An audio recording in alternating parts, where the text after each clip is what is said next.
नमामि रामं रघुवंशनाथं।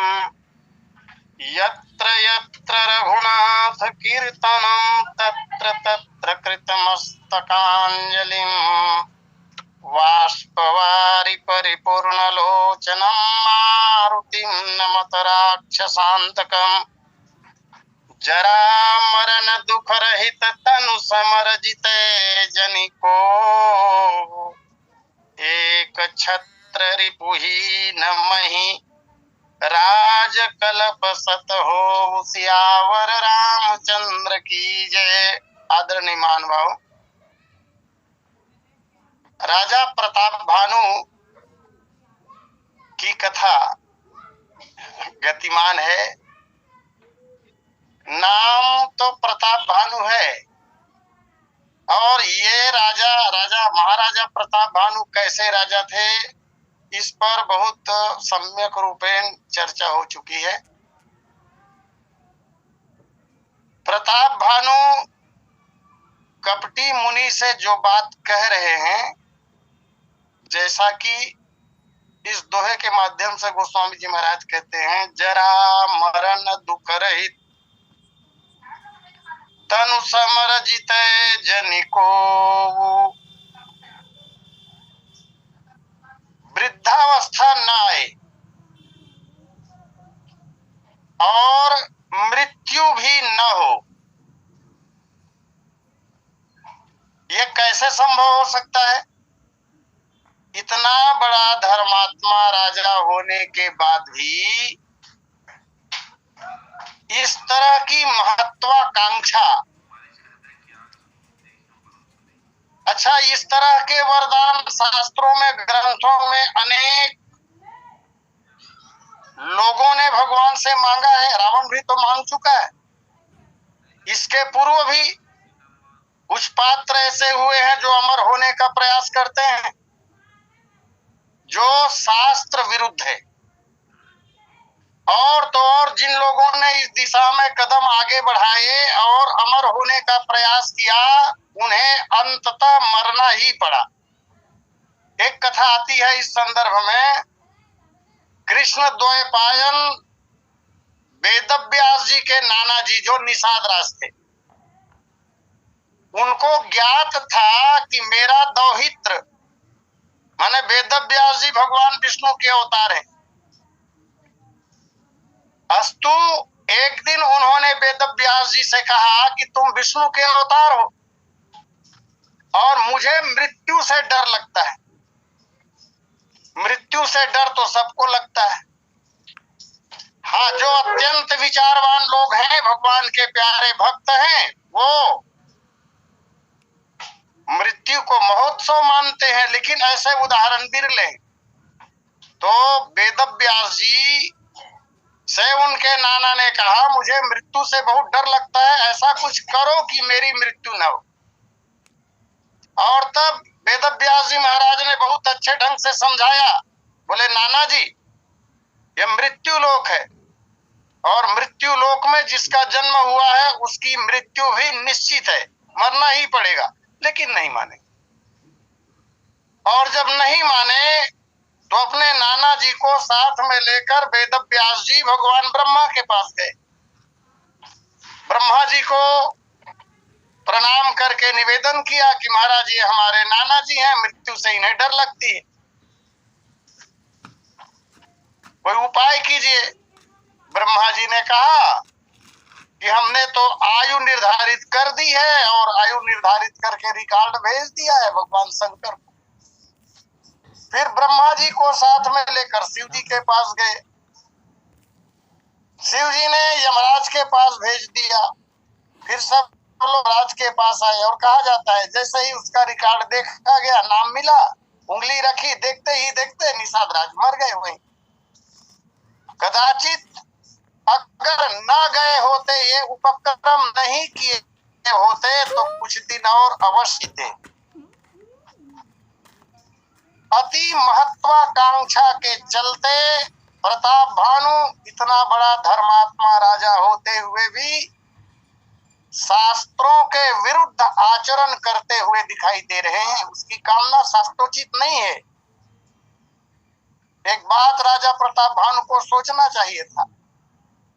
अभी चाहे जो उम्र होगी उसकी, उसके पहले किशोरावस्था को उन्होंने प्राप्त किया था, फिर उसके पहले बाल्यावस्था को प्राप्त किया था, उसके भी पूर्व शैशव अवस्था को उन्होंने प्राप्त किया था, और उसके भी पूर्व माँ के गर्भ में रहे। क्रमिक रूप से बढ़ते हुए यहाँ तक पहुंचे हैं, और यह स्थिति जब आ गई है तब आगे का मार्ग कैसे अवरुद्ध हो सकता है। लेकिन मानव मन में जब महत्वाकांक्षा घर कर जाती है, तब विनाश काले विपरीत बुद्धि, विनाश का समय आता है तो बुद्धि बिगड़ जाती है, और जब बुद्धि बिगड़ जाती है तब उसे सर्वनाश होने से कोई रोक नहीं सकता। गीता में भी भगवान कृष्ण ने अर्जुन को यही समझाया है कि अर्जुन, बुद्धि अगर भ्रमित हो गई तो सर्वनाश एक दिन निश्चित है। जरा मरण, मेरी मृत्यु न हो, और फिर आगे कहा दुख न हो। ये कैसे हो सकता है? प्रकृति का नियम है, जिस तरह दिन और रात निरंतर चलते रहते हैं, ऐसे ही सुख और दुख की अनुभूति हम प्राणियों को हुआ करता है। एक रस में तो केवल परमात्मा हुआ करते हैं, सांसारिक जीव एक रस में नहीं रह सकता। कभी दुख कभी सुख का अनुभव होता ही है। अच्छा, ये कह रहे हैं कि मुझे दुख ना हो, माने सुख चाहिए, तो जब सुख चाहिए तो दुख क्यों नहीं चाहिए? अच्छा, सुख और दुख जो है वो पुण्यों का फल है सुख, और पाप का फल है दुख।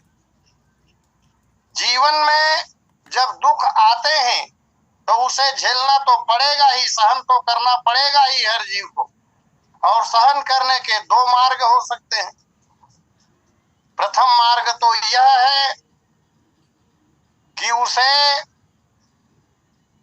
भगवान की कृपा ही समझकर, भगवान की इच्छा समझकर झेल लिया जाए, हंसते हुए झेल लिया जाए। और दूसरा तरीका रोकर झेलना है, सिर पटक कर झेलना है, लेकिन झेलना तो पड़ेगा ही। और जब झेलना पड़ेगा ही तो रोकर क्यों झेले, फिर हंसकर झेला जाए। यहाँ प्रताप भानु जो बात कह रहे हैं, जरा मरण दुख रहित तनु, शरीर की बात कर रहे हैं। मेरा शरीर जो है वो दुख सुख से, जरा मरण से रहित हो जाए। महाराज, ये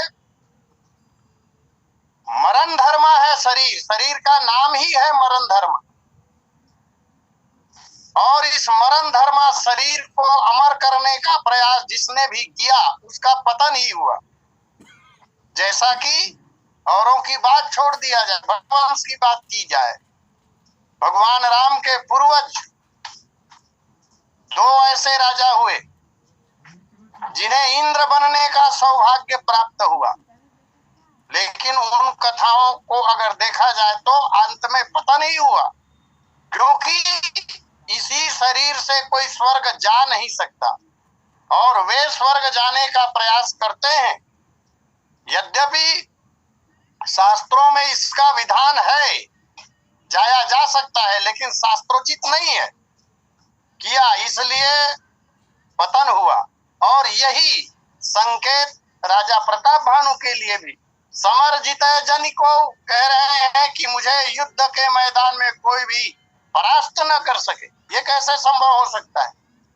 एक निवेदन करूं यहाँ पर, समर जितय जन को कोई भी मुझे लड़ाई में हरा न सके, यह बात जब वो कहते हैं तो कोई में तो भगवान राम भी आएंगे ना। कोई में, उस परिधि में तो भगवान राम भी आएंगे, और तब भगवान के हाथों भी तुम्हारी पराजय न हो। ये कैसे संभव हो सकता है? उनकी सारी बातें शास्त्रों के विपरीत है, और जो शास्त्र के विपरीत आचरण करेगा उसका पतन निश्चित है। आगे उन्होंने कहा कि एक छत्र रिपुहीन मही, इनकी बातें आपस में विरोधाभासी हैं और उसका मुख्य कारण केवल और केवल महत्वाकांक्षा। एक छत्र रिपुहीन, मैं एक छत्र राज्य करूं, मेरा कोई दुश्मन ना रहे, और सबसे बड़ा दुश्मन उसे खुद घेर के बैठा है। महत्वाकांक्षा भी तो दुश्मन है। शास्त्रों के विरुद्ध जो बातें वो सोच रहा है वह भी तो दुश्मन है। काम, क्रोध, मत, लोभ, अहंकार, मत्सर आदि जो हमारे प्रबल शत्रु हैं, ये तो घर कर गया है उनको। और रिपुहीन होने की बात कह रहे हैं, दुश्मनों से घिरे हुए हैं स्वयं। अंत में जो बात वो कहते हैं कि मैं इस पृथ्वी का राज्य भोगूं कब तक, तो बोले राजकल्प सत हो, राजकल्प सत हो, 100 कल्पों तक मैं पृथ्वी का राज्य भोगूं। चाहे समय बहुत लंबा भले हो, लेकिन समय की सीमा तो है 100 कल्प। 100 कल्प तक आप राज्य करना चाहते हैं, लेकिन 100 कल्प के बाद क्या राज्य को छोड़कर ऐसे ही जिंदा रहना चाहते हैं? जब आपने अपने राज्य की अवधि निर्धारित कर ली कि 100 कल्प तक मैं राज्य करता रहूं, और दूसरी ओर आप आरंभ में कह रहे हैं कि अमर हो जाऊं, तो राजा प्रताप भानु की सभी बातें आपस में परस्पर विरोधी है। कुछ बातें ऐसी होती हैं जैसे कि प्रताप भानु कह रहे हैं कि मुझे दुख न हो। वास्तव में सुख और दुख है क्या? सांसारिक दृष्टि से हम लोग मायाबद्ध जीव हैं, इसलिए इनका अनुभव कर लेते हैं। ये वास्तव में मान्यताएं हैं। परिस्थितियों को अनुकूल समझ लेने का नाम सुख, प्रतिकूल समझ लेने का नाम दुख। एक दृष्टांत मुझे याद आने लगा है। एक कोई घी का व्यापारी था, विशुद्ध हिंदू और शुद्ध गाय का घी बेचता था। निर्धारित समय में उसकी दुकान खुलती थी, निर्धारित समय में ही दुकान बंद होती थी। बड़ा नैष्ठिक व्यक्ति, सदाचारी, सज्जन आदमी, सही रेट पर सही नाप तौल से शुद्ध घी बेचता था। और ख्याति उनकी ऐसी थी, विशेष पूजा के लिए तो उन्हीं की दुकान से लोग घी खरीदते थे। नवाबों के जमाने की बात थी। एक बार नवाब ने अपने किसी अनुचर को भेजा घी लेने के लिए उसकी दुकान पर। वह थोड़ा पहले आ गया, दुकान खुलने का समय हुआ नहीं था। इंतजार करना पड़ा, है तो सरकारी आदमी, नवाब का आदमी। गुस्सा आने लगा दुकानदार पर। हम दरवाजे पर दस्तक दे रहे हैं और ये दुकान खोलता नहीं है। और मजेदार बात यह कि उस समय वो भगवान श्री रामचंद्र जी महाराज की पूजा कर रहा था। और जब किसी का कार्य पूजा से आरंभ होता है, पूजा से आरंभ होने वाले सारे कार्य श्रेष्ठ बन जाते हैं। शास्त्र और विचार ऐसा कहता है, और यह बात अनुभव से भी प्राप्त होता है। इसलिए हमारे शास्त्रों ने बड़ी सुंदर सुंदर व्यवस्था दी है। जैसे यदि भगवान का नाम लेकर निद्रा देवी की गोद में चला जाए, भगवान का नाम स्मरण करके सो जाएं, और जैसे ही नींद खुले और भगवान का नाम ले लें, तो शास्त्र कहते हैं बीच में सोने का जो समय है वो उसकी गिनती सोने में नहीं होती, उस अवधि की गिनती भजन में होती। कितनी सुंदर व्यवस्था। वह व्यक्ति भगवान की पूजा संपन्न करता है, पश्चात दुकान खोलता है, और दुकान जैसे ही वो खोलता है, वह व्यक्ति जो घी खरीदने आया था, उन्होंने उनके धर्म पर, उनके भगवान पर टिप्पणी करना आरंभ कर दी। भगवान को गालियां दे दी, और जब भगवान को गालियां दे दी तो वह भी पक्का भक्त था। अपने धर्म का अपमान आदमी मर जाए भले, लेकिन बर्दाश्त न करे। उन्होंने भी इन्हें गालियां दे दी। घी लेकर आया, आकर शिकायत कर दी नवाब के सामने। नवाब ने उसकी पेशी लगाई, लेकिन नवाब भी जानता था उस व्यक्ति को कि आदमी बड़े काम का है। नवाब ने उनसे एक बात कही, बोले तुम झूठ बोल दो, मैंने इन्हें गालियां नहीं दी, इनके पीर पैगंबर पर मैंने उंगली नहीं उठाई, बस इतना कह दो, तुम बच जाओगे। और यदि तुमने गाली दी है और ऐसा कहते हो न्यायालय में कि मैंने गाली दी है, तो मृत्यु दंड निश्चित है।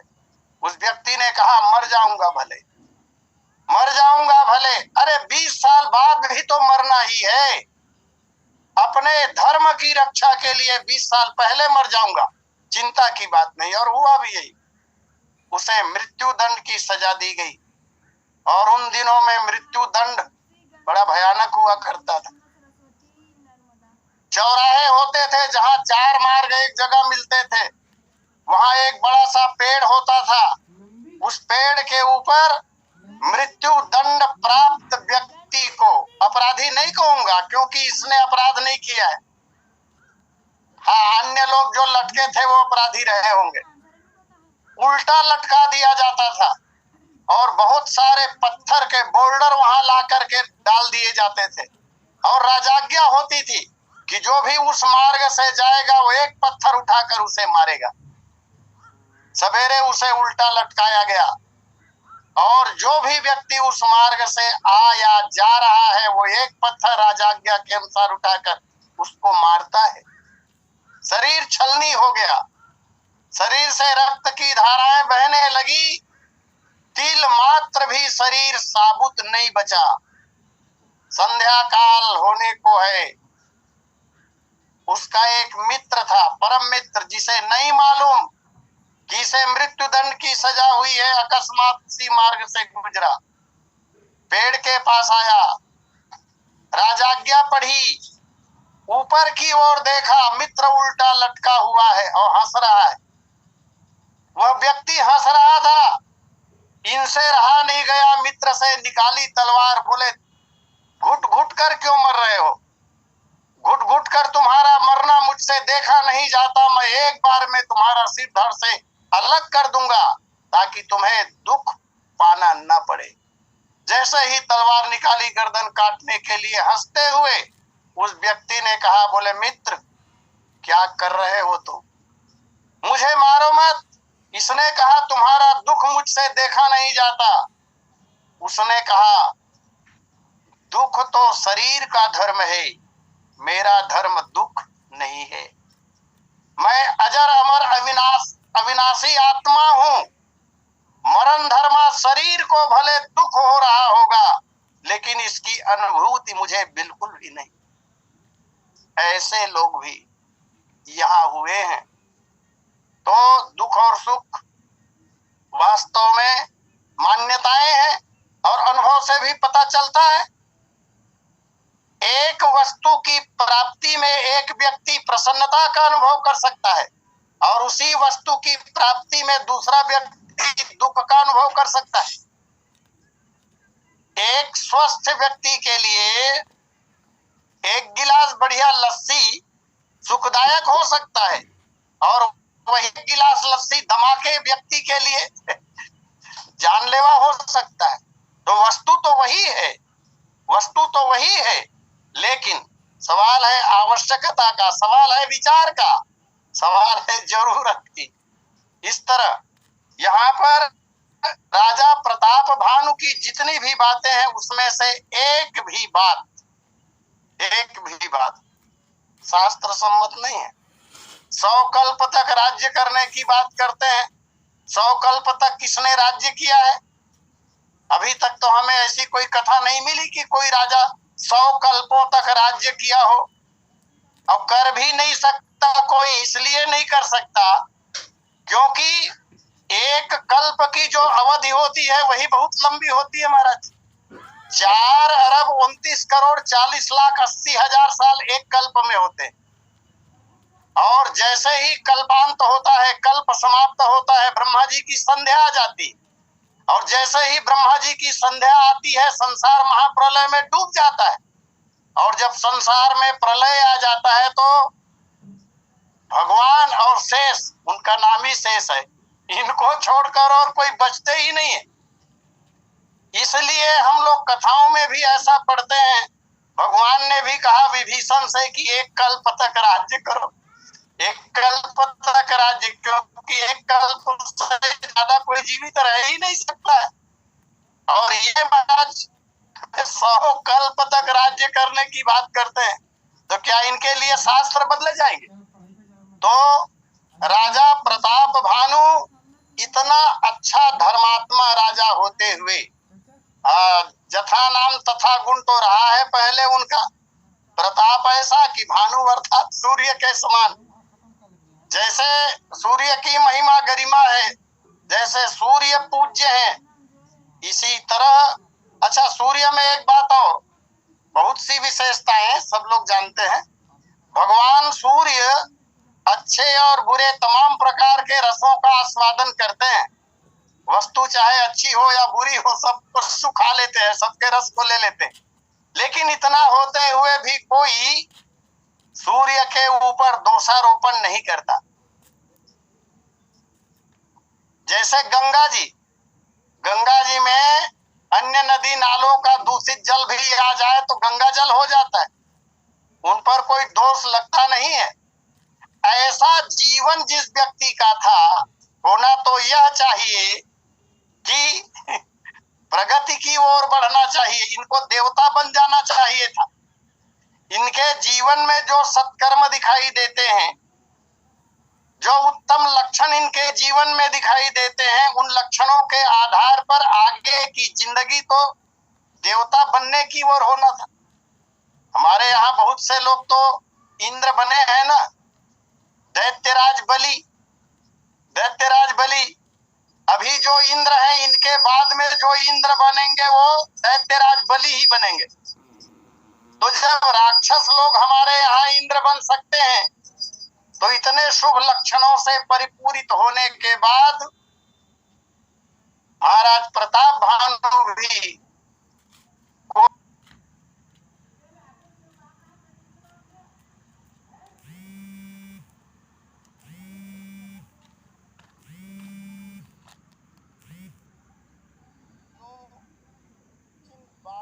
कामना कर रहे हैं, वह भी पतन की ओर ले जाने वाला है। आइए, समय अपनी सीमा पर है। अस्तु। वाणी विराम। सादर आमंत्रण आदरणीय पटेल जी को, और अवसर दिया आपने स्टेफनी के रूप में कुछ कहने का, इसके लिए कोटि साधुवाद और गलतियों के लिए क्षमा। बोलिए सियावर रामचंद्र की जय। बोलिए सियावर रामचंद्र की जय। सबसे पहले तो आपको धन्यवाद, साधुवाद सर जी, क्योंकि 12 मिनट समय हो चुके थे। और